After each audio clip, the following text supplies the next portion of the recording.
एक बार की बात है, बल्लू अपने माता पिता के साथ एक पुराने गांव में रहने आया। गांव का घर काफी पुराना और सुनसान था, लेकिन नया कमरा बड़ा और दिलचस्प लगा। एक दिन बल्लू की नजर कमरे के कोने में पड़ी। वहां एक पुरानी धूल से ढकी गुड़िया रखी हुई थी। गुड़िया का चेहरा थोड़ा टूटा हुआ था और उसकी आंखें अजीब सी चमक रही थी।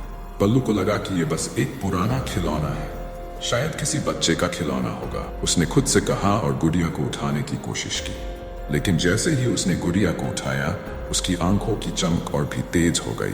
बल्लू को थोड़ा अजीब लगा, लेकिन उसने उसे अपने खिलौनों के बीच रख दिया। रात हो चुकी थी। बल्लू अपने बिस्तर पर लेटा हुआ था, लेकिन उसकी आंखों में नींद नहीं थी। उसे ऐसा महसूस हो रहा था कि कोई उसे घूर रहा है। डरते हुए उसने धीरे से अपनी आंखें खोली और जो उसने देखा उससे उसकी सांसें थम गई। वही गुड़िया जो उसने अलमारी में रखी थी, अब उसके बिस्तर के पास खड़ी थी। ये यहाँ कैसे आई? बल्लू ने बुदबुदाया। अचानक गुड़िया की आंखों में फिर से वही अजीब सी चमक आ गई। उसके मुंह से धीमी डरावनी आवाज आई, बल्लू बल्लू। बल्लू का दिल जोर से धड़कने लगा। उसकी सांसें तेज हो गई, लेकिन वह हिला नहीं। डर के मारे उसका शरीर मानो जम सा गया था। उसने गुड़िया को उठाकर दूर फेंक दिया और तेजी से दरवाजा बंद कर दिया। लेकिन जैसे ही उसने राहत की सांस ली, दरवाजा अपने आप खुल गया। उसकी आंखों के सामने वही गुड़िया फिर से खड़ी थी। नेक्स्ट पार्ट के लिए लाइक एंड सब्सक्राइब करें।